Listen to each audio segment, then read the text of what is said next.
Good evening and welcome to the Hemingway Jones Live Fountain Pen Show, also listed as a podcast here on YouTube. So whether you're watching or listening, I'd like to offer a warm hello and welcome. I appreciate you sharing this hour or so each Tuesday night with me. And in the comments, and especially on the live chat, we see many of the same people, which is always a delight for me, and many of them are here now. So consider joining the crew. It's always great to see them. Consider subscribing if you listen each week. I'd certainly love to have you along for this ride. I can promise you a few things. We always try to keep it original. I think I hit that bar at least. Try to keep it entertaining, and I won't bore you. Those are my mission statements right there. So come along and subscribe. And if you really want to support, help to keep the lights on, consider becoming a member. We have a pen pal group for Illuminati and Cognoscenti members behind the scenes. So consider it. Love to have you there as well. So tonight I have a very, very interesting episode for you, and it is essentially the whole unfolding drama of the Montblanc The SCHREIBERLING Wes Anderson fountain pen, which I ordered, which I've been waiting for, which has had series of ups and downs, and I think it's worthy of discussion in detail. Sort of the entire process and how it's been going, the interaction, and some of the surprising twists and turns, some of my assumptions, some that have panned out, and some that have not panned out.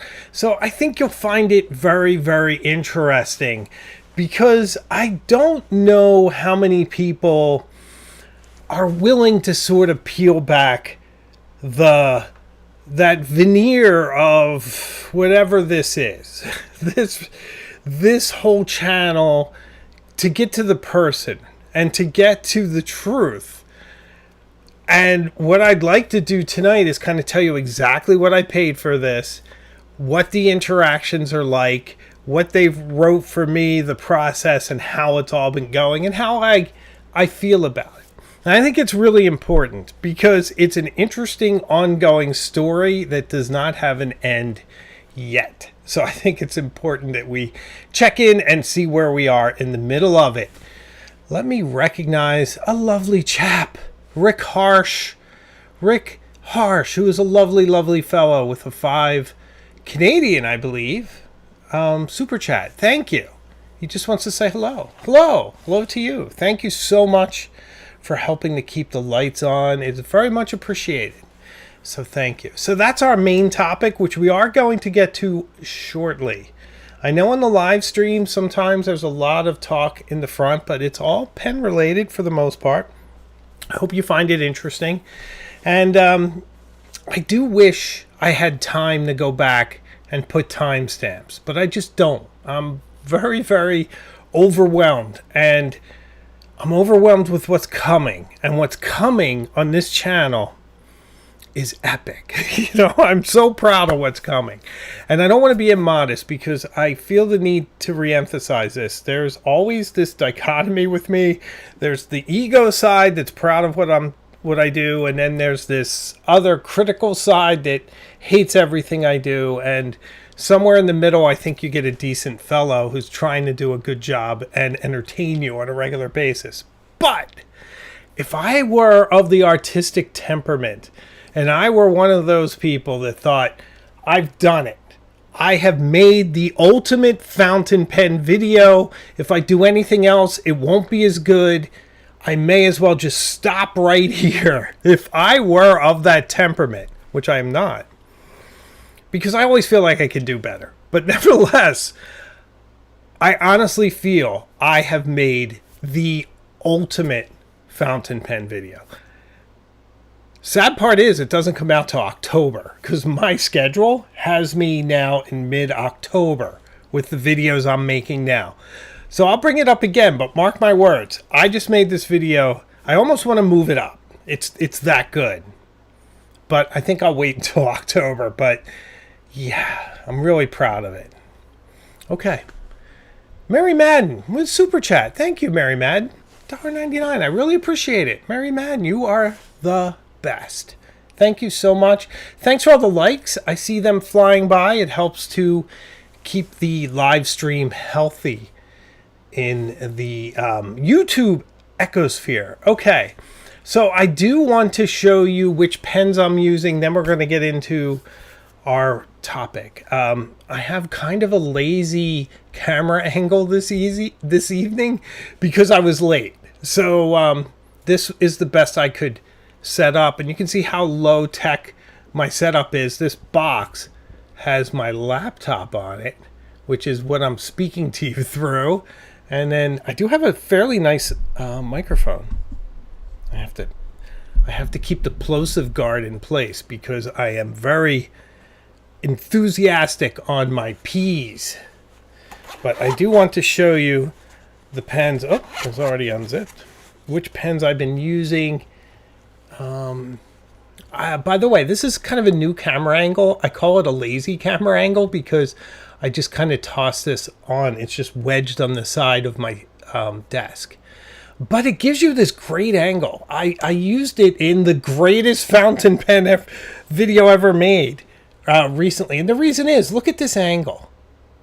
First off, you get a pretty nice watch shot, which I always appreciate. And you get a glorious shot of whatever pen I am using. In this instant, it is the mighty Waterman Edson. But look at that. You see the nib in all of its glory. Excuse me. And if I were to put even more light on it, it would be even more bright. But this is an absolute joy. I cannot put this pen away. I will be doing my top 5 pens. I'm trying to do my top 5 favorite pens twice a year. So I will be doing that soon. It will end probably the year, probably one of the last videos, or probably, I don't know, October, November by the time I get to it. So that'll be exciting. It's kind of weird to show you this. Oh, look at that. This is actually a decent camera angle. I might do more of this. Do you guys, let me know in the chat. What do you think of this? Ellie J says it's a pen glamour shot. I can see that.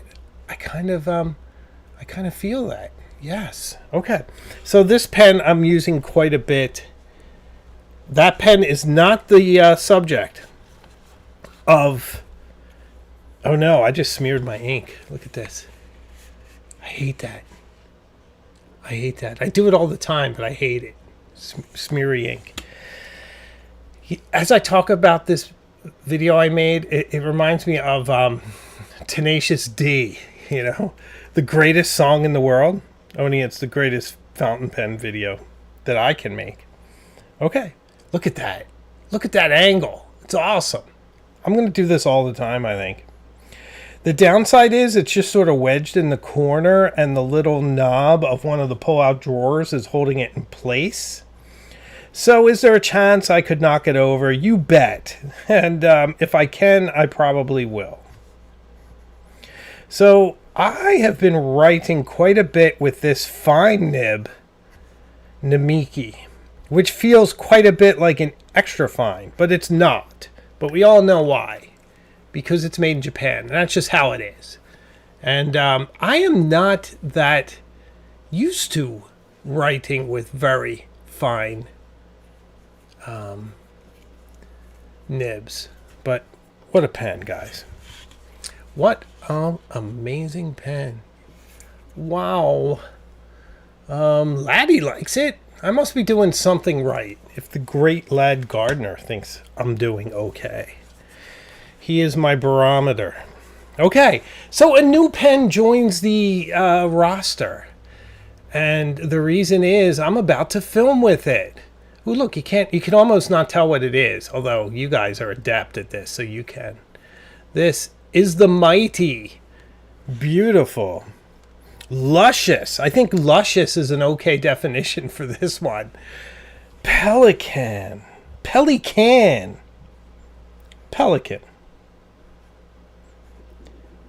the mighty Pelican M1000, which was locked and loaded with Pelican Blue. But guess what happened?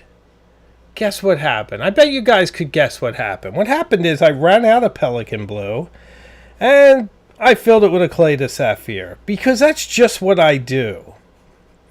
I am nothing if but predictable. This is a fine nib.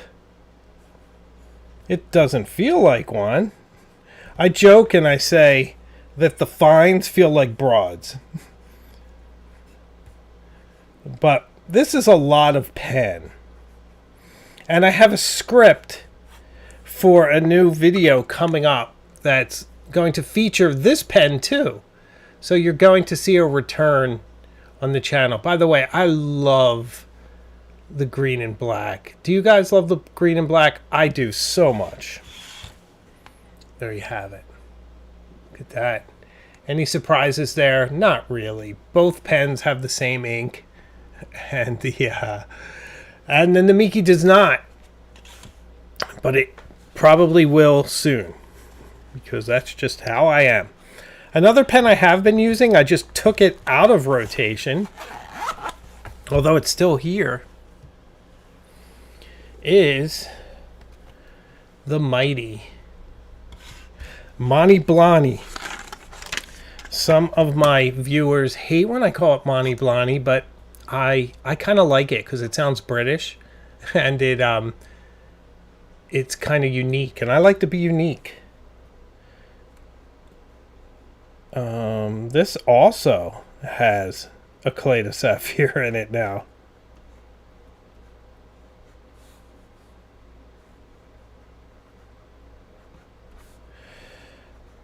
So, yeah. This is nice too. Very nice. Okay. All right, let's get talking about other things. But I do like to describe to you or show you some of the pens that I am working on and with, because they're a lot of fun. You know, like this, I got to put it down, but it's a lot of fun to write with. Makes a good noise too. Yeah, it's a good noise. Okay. So, last week I put out a video on this very pen, the Montblanc, in the find that I bought in Paris. I told the whole story of finding it and buying it in Paris, and I inked it up and did a bit of a comparison. It was a lot of fun. Video did quite well. You guys seem to like it, so I'll probably do more like that. So I appreciate the love on that video. Thank you very much. This week is the first in a series that will probably never end. And it's literally writing like certain people. And the first one is Jane Austen. We're going to take her handwriting. We're going to analyze it, which is always fun alone, just to analyze how she makes her letter forms. She would have been using a quill. There's probably information out there on how. It's possible she was using a dip pen though too, right? Yeah, she was probably using a dip pen by then. But there's probably one of her pens out there. I didn't go that deep, but I should have. I'm thinking about it now. I'm having regrets. That's me. I'm never happy with anything I do. But nevertheless, I go into the letter forms. I go into her history. You guys love history. I always put some history in there. Some nice graphics.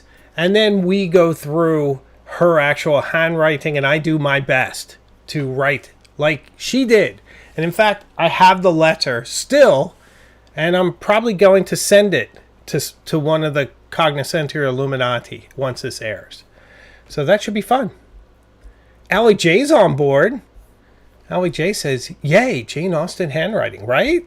I might do a part 2 on hers, because I'm a little disappointed that I didn't have this dip pen when I filmed it, and I have it now, and I would have liked to have used this for that video. So I think I'm going to have to do a part 2. And maybe I'll find how the Bronte sisters wrote too. Why not? Why not? I do Louisa May Alcott, but I feel like that's a little too much like I'm stepping on Pierre's toes, you know. So I might have to let her go, even though it's local, which is sad. But you know, I don't want to infringe on my friend's territory. So there is that. Okay. So that is this week, how to write like Jane Austen. Next week is interesting. I'm going to introduce it in brief because I do want to get into the main topic. Next week is I just make recommendations. I never do this. I don't sell pens. I'm here to get you excited and inspired about pens. But I do get ideas a lot, and things to me are often sort of mental puzzles where I challenge myself. Like, can I come up with a rationale of 5 fountain pens better than the Montblanc 149? Yes, I could do that. I did a video. It's actually my highest viewed video, so I'm glad I did it. It wasn't meant to be literal necessarily. It was meant to be an exercise. Could I make the case if I were in front of a court? I'm probably going to do something like that at some point where I'm presenting a case and I have to defend it and that kind of a thing. But this particular one is, I just take those, like, what's the best beginner pen? What's the next level pen? Which pen would I do for this, that? And I say, this is what I would buy. Buy it. And then I invite you to disagree. So it's fun. It's meant to be fun. I think you'll like it. So that's next week. So it's already a good 2-week lineup. So, what else? Atlas Stationer's sidewalk sale is coming up in mid-August, and I will be there. And I encourage you to be there too, especially if you live in the Midwest, or if you can get there in a reasonable amount of time. Even if it's a short flight, consider coming. It's a great town, I hear. My first time there. But come see Chicago, visit Atlas, and meet me. I'd be delighted to meet you. I was saying it was my last public appearance because I was thinking I'm not going to go out anymore. I'm not going to go outside. But that's not the case. And I should have assumed as much when I said it. Because the Commonwealth Pen Show is coming up too, and I'm clearly going to go to that. And Helen really wants to go to the San Francisco Pen Show. And I'd love to take her to San Francisco. It's been a while since I've been there, but I'd really like to go back. And yeah, I just think you'll see me around for a bit. And I'm sure I'll get back to DC. I would have gone this year, but I wanted to go to Brendan's. I thought about flying down for the day and coming back, but it's just too much. I'm too old. I'm too old for this. Okay. But another last thing before we start. I want to get Brendan on the live show to talk about it. I hope I can pull that off before the Atlas Stationer show. But I think I'm going to broadcast from there too. Should be a lot of fun. All right, I think it's pretty much main topic time. I am skipping over everything because I want to get to the main topic early. I don't know if you can hear it. My voice is already starting to fail me, so I don't know how much time I have. If I ever leave abruptly from the live show, it's because my voice is just done. Because I speak all day at work, too. Okay, here we have it. All right, so I want to read the copy from Montblanc. And this is when they put up what it is that they're offering for the Wes Anderson Montblanc pen. So I just really want to dissect this from a lot of different angles. And first off, I'm going to try to be very dispassionate about this. None of this is a criticism. No, that's probably overly stated. Some of this is a criticism of Montblanc. But I find it more interesting than anything else. I'm not angry.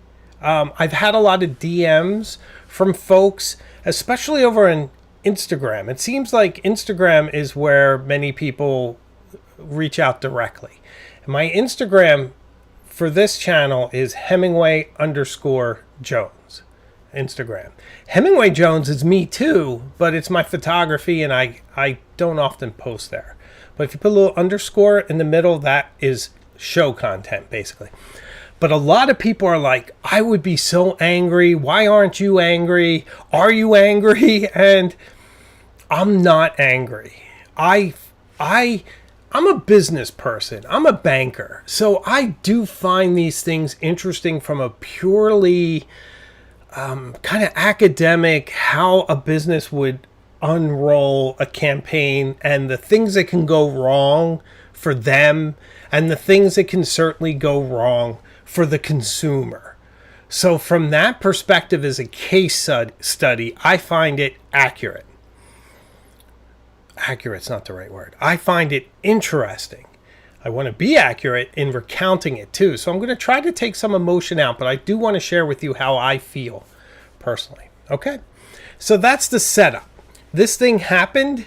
This is all the steps, and it'll be how I feel about it too. But I'm not angry, which might sound funny.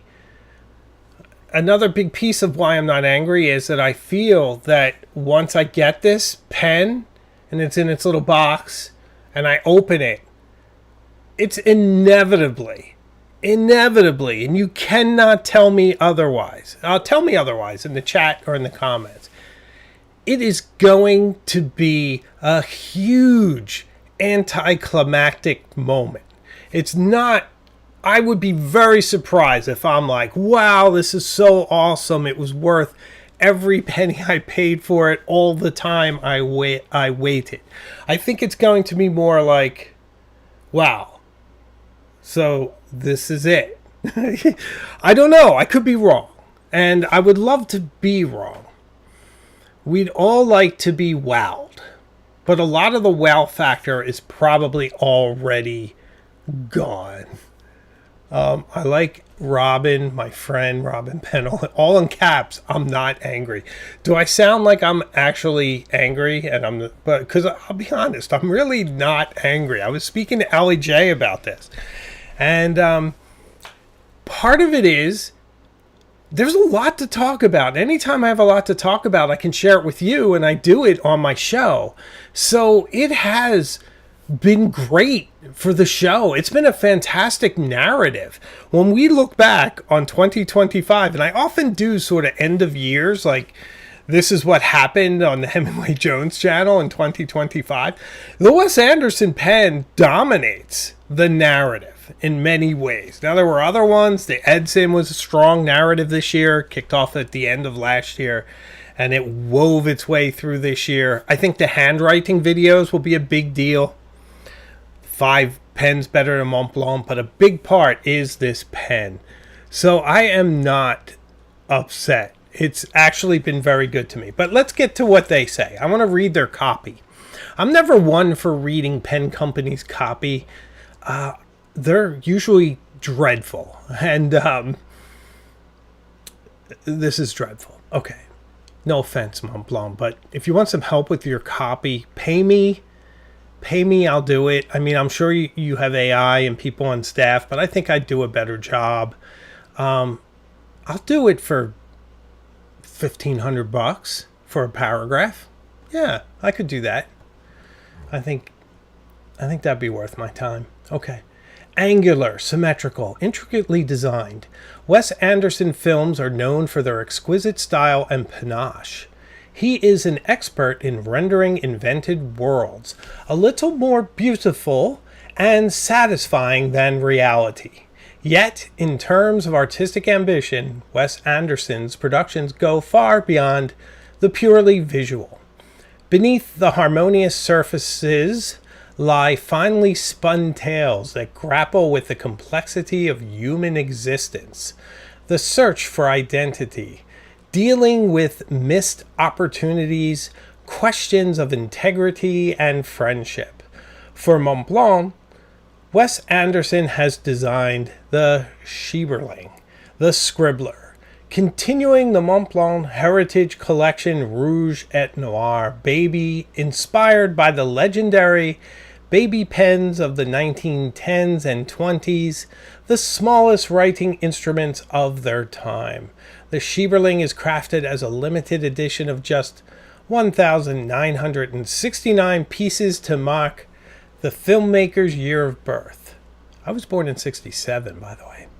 The set includes a fountain pen, a notebook, ink cartridges, green, and a ruler. US $2,826.25. Let me read that number again. $2,826.25. This is a letter I got from them in November. I think I was in Venice when I got this letter, which makes me sound really posh. I was in Venice when I got this letter. Dear Mr. Steiner, thank you very much for contacting Montblanc. Congratulations on your purchase. I'm thrilled that everything has been received and you're all set. As I mentioned, I'll be your main point of contact on this order. By the way, I'm not going to mention any names on Montblanc's part. I'm going to protect them. If you have any questions, concerns, or if you'd like to update your address before May of 2025. May. Hold on a second. What month is it? Oh, my watch doesn't have the month, but I'm pretty sure it's July. Am I right about that? Okay. If you update your address before May of 2025, please don't hesitate to reach out. You can reply directly to this email or call the Ambassador line and ask for me. Thank you once again and congratulations. Wishing you a wonderful day. There's a name listed. I will say, every time I call the Ambassador line, they are lovely. Lovely on the phone. They are so nice. So I can't fault them there. Should you have any questions or require additional information, please do not hesitate to call our concierge service, and a Montblanc Ambassador will be happy to assist you. And then there's times. So this is kind of interesting, right? Okay. Doesn't it say, if you have any questions, like to update your address, please reach out. You can reply this email or call and ask for me. Okay. I thought it said any time and then it gave hours, but it doesn't. That's me. Okay. So, a long time ago, I worked for a bank that identified its best customers and gave them this status. It called them something, gold customers or some such. And part of being a gold customer was that you could skip the line, that you would get personalized service, that you could go in and sit down and talk to a customer service rep anytime you'd like. And you sort of had this concierge treatment within the branch, which is an absolutely brilliant idea in the idea stage. And this was in 1992, I think. Maybe 1993. So this is when banks had millions of dollars in cash in them. They do not anymore. No one uses cash. There's no money in banks anymore. But there used to be quite a bit of money, and there used to be quite a bit of people. There's neither very much money at all or very many people in banks anymore. But what happened was, in practice, everyone became a gold customer.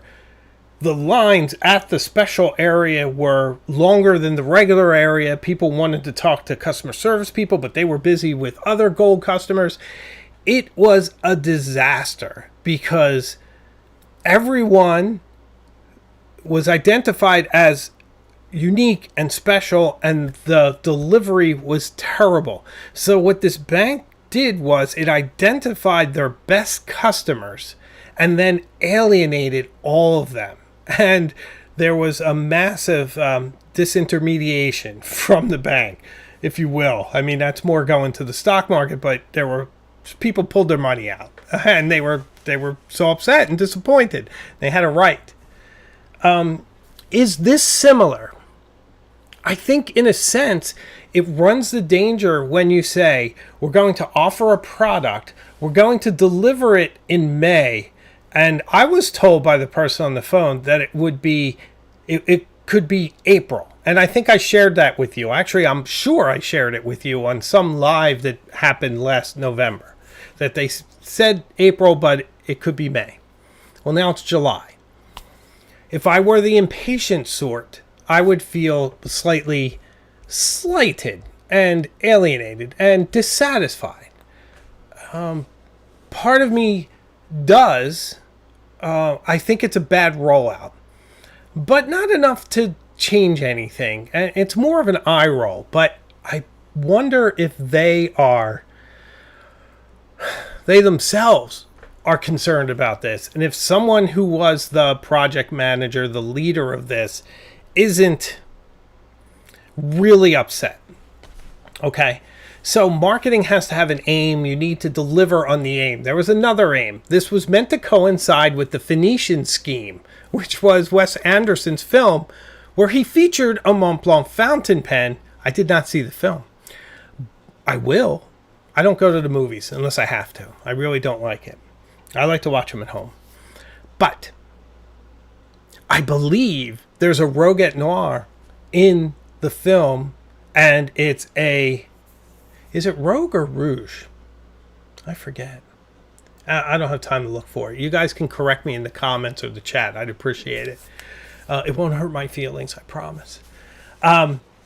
It's the coral one, which, by the way, I would love to have. I saw an older, what must have been older one at the DC Pen Show at Truffet's table. And I almost bought it instead of the Around the World in 80 Days. And part of me kind of wishes I had, because it's cool. It has a heritage nib, and Montblanc's heritage nibs are the best out of their nibs, in my humble opinion. So the coral one is in the film and not the Schreiberling, I believe. I could be wrong on that, and feel free to correct me there. It would not hurt my feelings. Okay? So Wes Anderson did a bunch of commercials and had this whole campaign. Gosh, I forget what it's called now. I didn't write it down. It's like Let's Write or something. They're charming commercials. They're very Wes Andersonian. Could they be otherwise? That ad campaign has come and gone. Now they're off on a new one, which is almost like they took the themes of Wes Anderson and they're handing it off to other people, and there's events with people writing and drawing, and it, it's got some kind of theme. Some of the actors from Wes Anderson films are in these subsequent videos, but Wes is gone. That campaign has run its course, even though it gets reposted here and there, but that's done. Okay. So the timing for the film, the timing for Wes is done. I hope you're finding this interesting. I find this fascinating. So one of the reasons I wanted to talk about this is that when I was curious if there was any news out there on the Schreiberling, I did some Google searches, and I was very happy to see that one of my live shows was the first video to pop up, which I was very pleased. Way to go, Tim. But there were a bunch of these puff pieces that were published probably around when the pen was supposed to come out. And I'm talking about sites like, I believe, like Gear Patrol. You know, those sites that they just, I don't know if they use AI or they use just copywriters, and it's like they go and pay them $5 or something. The writing's just terrible. It's basically a regurgitation of what Montblanc says or what someone else says online. Maybe, I don't know. They use AI. I don't know. But very poorly written articles that didn't seem to know how any of this worked. The only way to buy this pen is to have bought it back when it was released. And I should probably back up and say you also had to reserve it about a year ago. So Wes came out and said, I've designed this pen, and if you want it, and Montblanc says if you want it, you have to sign up on an email page, which I did. And then I waited like months, I don't know, 3-4 months. And then I got the call in Venice, November 5th, that it's available and to buy it. And I had to pay for it then. So that was the process. sign up in spring for an email, wait until autumn for the chance to buy it, pay for it entirely while I was on vacation, which is never fun.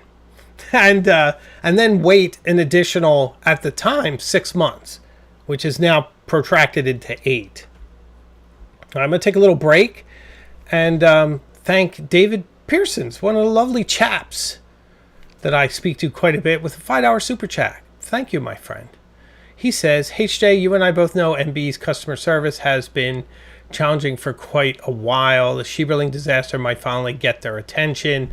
Yeah, I hope so, and I certainly offer this. And by the way, thank you very much for the super chat, my friend. I really appreciate it. You're helping to keep the lights on. I appreciate it. You're a lovely guy. I do offer this all as constructive criticism, too. This isn't me necessarily bashing. I'm trying to just relay facts that I find very, very interesting. Very interesting. Okay, so those puff pieces I read, they kind of made me a little upset, because whoever read them had no idea what you had to go through to get them, and they just seemed to sort of be serving Montblanc's interest to just push the pen. And maybe that's what they do, or maybe they think that someone will click on their article and then click on the Montblanc article page, rather, and buy a pen, and they get a percentage or something. But it doesn't, you can't, it doesn't work that way. But, I don't sell pens. I'm glad I don't. The deposit window is closed because there were 1,969. They're all purchased, as far as I could tell. Okay. So those articles that told you nothing really bothered me. So now I'm going to tell you everything. Here I am. Okay.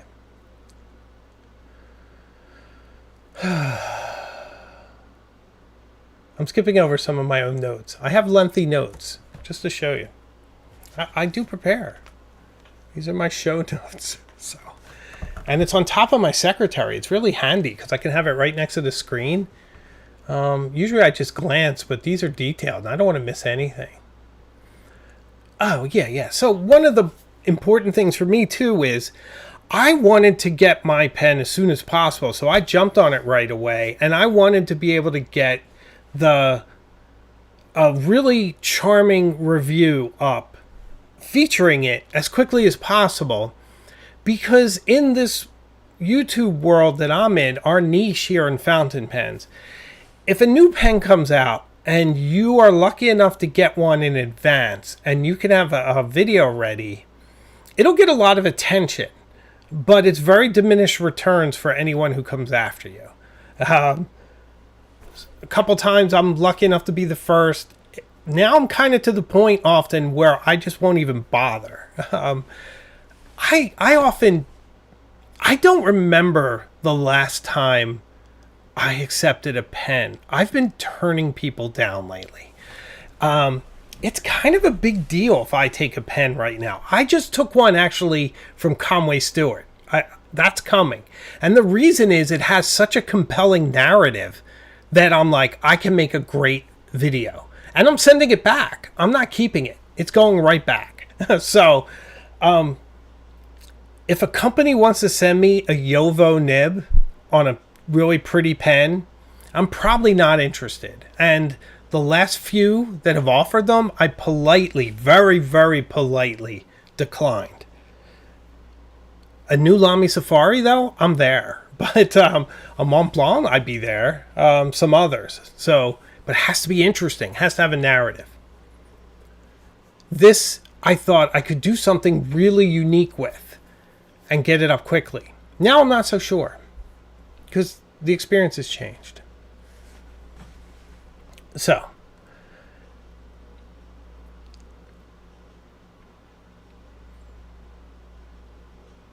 yeah, it's kind of interesting because we act, many of us, willingly or unwillingly, as the marketing arm for a lot of pen companies. And that's not a position I want to be in. I will promote friends who I trust and know, and I'll promote pens that I'm excited about. But you're not going to buy me with a $200 pen. My integrity. I take a lot of this very, very seriously. And especially things like this, when it's almost journalistic, I feel like there are ethics that you have to have. You have to relate the truth accurately and somewhat dispassionately. And you have to disclose anything that is a conflict. So if someone gives you a pen, Yard of Lead gave me a pen. That was really interesting. And I'm proud of that video. They gave me that pen. That was huge. I had no idea how much that pen was till I looked it up for the video. I was almost like, oh my God, like that's expensive.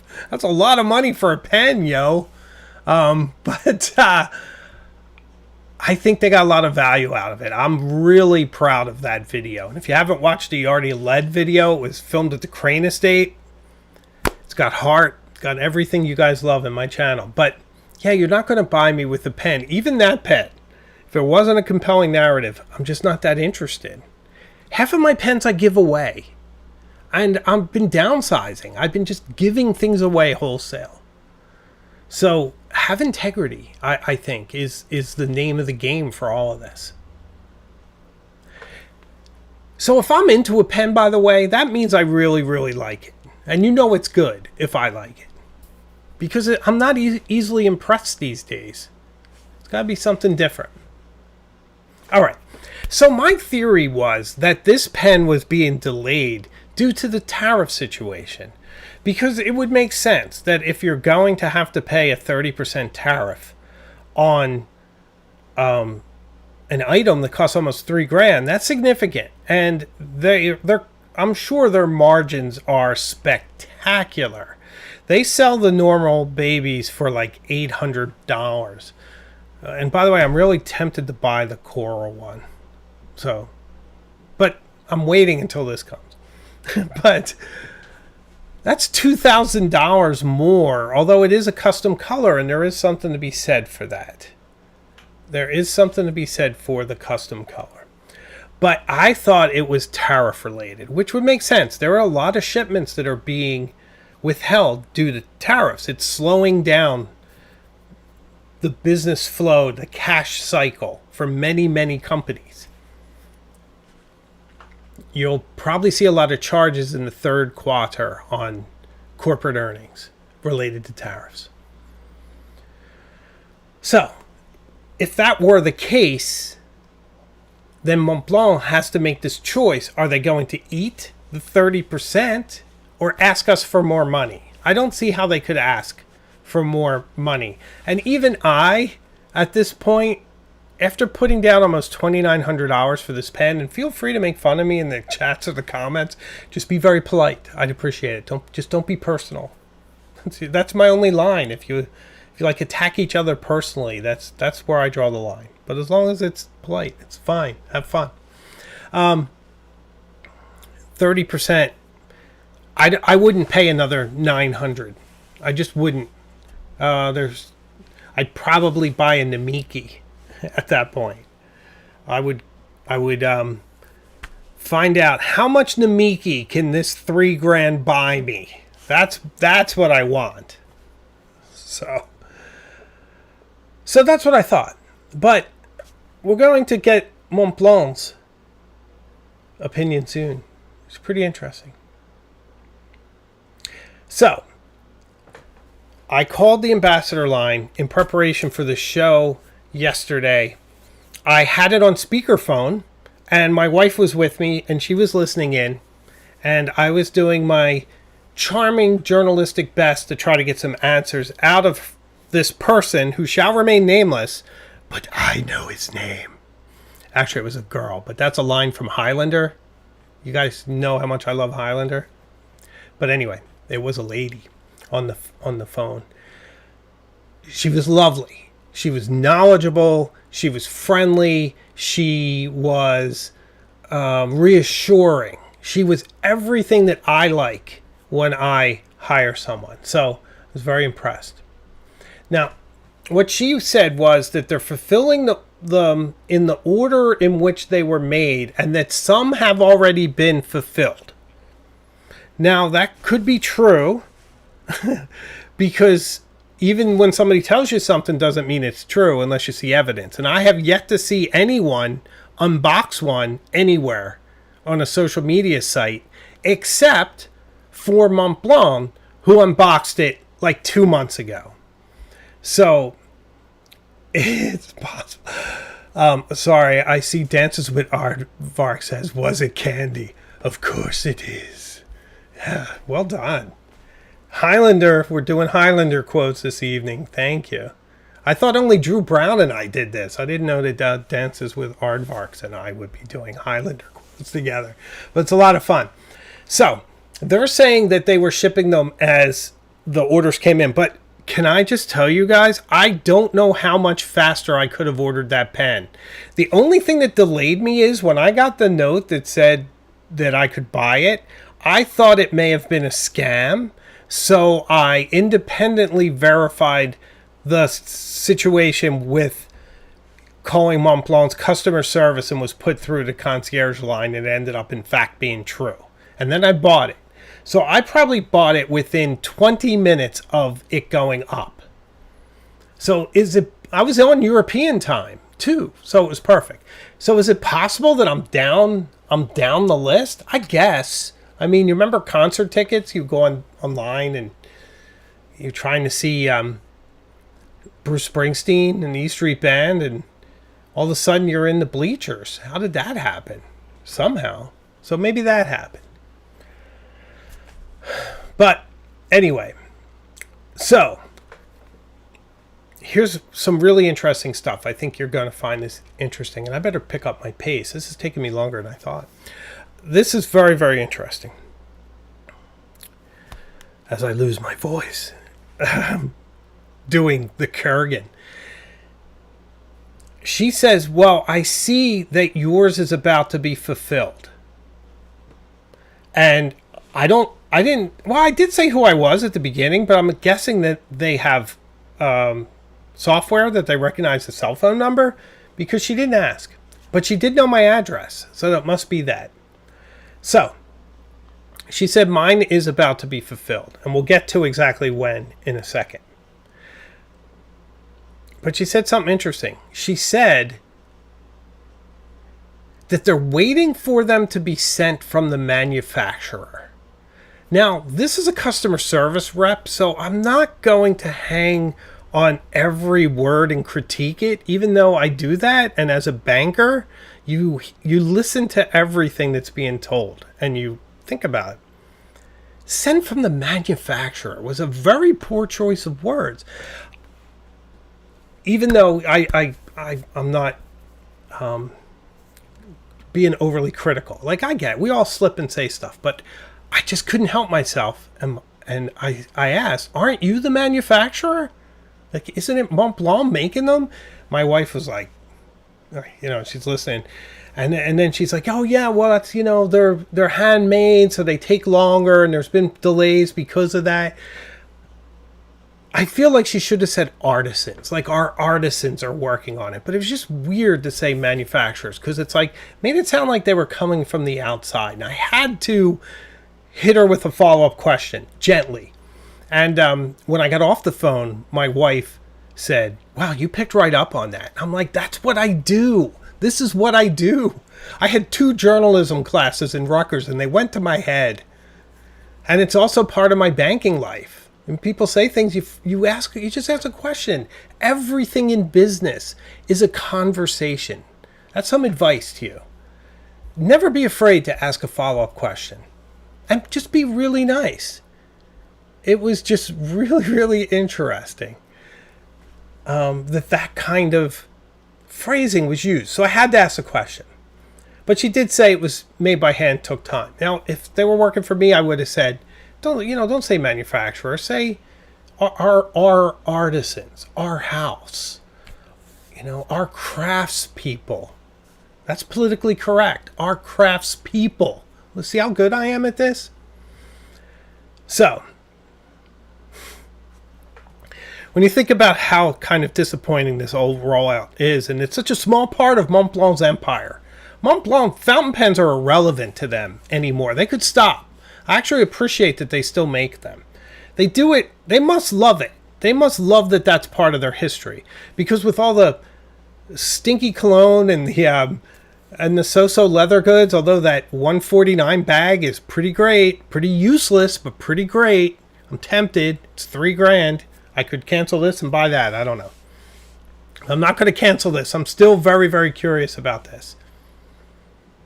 I'm just really surprised when you think of what a small portion of their financials fountain pens must be. That they're still in the game. So I guess I'm really excited still that this is coming. And what they told me now, if they can be believed, is August, September. So it'll probably come when I'm in Chicago. That's the way of the world. I thought it was going to come when I was in Paris, but it didn't. So August, September, they're telling me now. Achiro says, 6 King of Pens. Will $3,000 buy me 6 King of Pens? Is that true? Because if so, I should just buy one.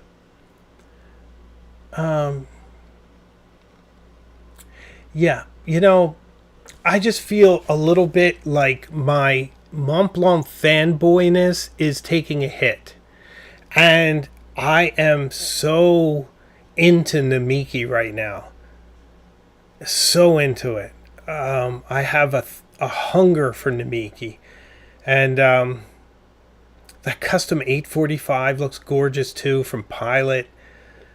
There's other pen brands out there. That's all I'm saying. But I'm still staying the course. I'm still excited to see what it's like when it arrives. But I could buy 2 Edsons for that. Certainly a higher level Mackie E, which is really nice. But, I was a little hesitant to share this with you all. I think it's really interesting, and I hope you found it really interesting as I tell this story. But there was a part of me a little nervous that Montblanc would see this and, cancel my order or something. But I feel like I need to talk about this. That this channel, and especially my live show, is about my fountain pen life and journey. And this is a big part of it. And if I were to keep this whole process from you all, I feel like I'd be sheltering a company that doesn't deserve to be sheltered. Because this is their rollout, and this is what happened. And that's based on choices they made. I, as a pen reviewer professional, which might sound funny, but there's some truth to that, I am ethically obligated to disclose this to you. And I do hope that I can close this story with it. I'd love yet to make a compelling, charming Wes Anderson flavored perhaps video, although I tried that once before and nobody even watched it. So who knows? But whatever happens as a consequence of me telling this truth is okay with me. Because I just have to be honest, levy criticism where it's deserved, praise where it's deserved, and be fair and just tell you guys all what is good, what is bad, what was a fantastic experience, what was a poor experience. And this is just the way it is. That's a very Walter Cronkite way to wrap up that story. But the story is not over, because one day, one fine day, that thing will arrive on my doorstep. And then the story will continue from there. Do I ink it? Do I dare ink it at this point? I don't know. That's a obsession for another day. How to write like Jane Austen. How much fun is that? Sit down with a pad of paper, your favorite pen, take a look at her writing style. Let's obsess over her lines, follow along, see if you can do it, and then let me know how I do it. I do a pretty good job of emulating people's handwritings. This is the first. It's not the last. There's 2 more filmed in the lineup. I have an idea for the next one. It's a big one. It's exciting. I think you're going to enjoy it. I do have to check out their handwriting and make sure that it's something I can do. I've yet to not be able. I'll tell you who I wouldn't do. I wouldn't do Leonardo da Vinci. I don't think I could do it backwards in secretary hand, sort of italic, but backward in Italian. That'd be difficult for me. I'll be honest. So, anyway, I think we are at the end of a journey this evening. I hope you enjoyed hearing this story. If you've made it to this point, there is a rule now. I didn't make up this rule, but it is a rule. If you've listened to this much and you haven't subscribed, you have to. I'm sorry. It's the rule. It's not me. It's YouTube. It's somebody. It's not me. But please do subscribe. I would love to have you on this journey with us. Everyone in the chat tonight, thank you all so much. I appreciate it. Everyone in the comments on the replay, I appreciate you all for being here. Great video this Thursday. I hope you enjoy it. And I can't wait to see you all again very, very soon, like the day after tomorrow. Further up the road. Thanks so much, guys. Much love. Big hugs. Stay inspired. And I'll see you soon. Good night.